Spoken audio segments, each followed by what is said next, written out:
Wasafi wakati inaanza ilikuwa tu ni kama sasa tunafanyaje, we have to go there na some of medias don't play our song, what's up, so tunahitaji sympathy katika jamii, so ilikuwa ni more brotherhood, na ndio maana kunakuwa na chuki nyingi, kwa sababu kama ilikuwa ni brotherhood unajikuta mtu let's say kwa mfano either ni msanii au owner or label mmejitoa wote kaza okay brotherhood, afu baadaye ikija sasa ukirudi kwenye mambo ya contract ndio okay come on I was doing this as a brotherhood, you understand.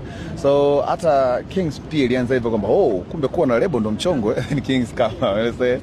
So hata mimi niliposema okay right now I can do myself, I can do ABCZ, so kuangalia the structure of the labels na kuaje, so that's what I'm saying, emotional. So nikasema tu okay let me just use this opportunity kuwasaidia watu wengine pia, so it was emotional, lakini I'm glad na nothing wrong with that. Kila mtu alofanya either emotional imesaidia kila mtu kufika where they are right now, you understand. So point yangu ni kusema kwamba my label is gonna be back in very very professional way. Kutakuwa na CEO wa label, president, or me nitakuwa ni sio msanii wa label, understand.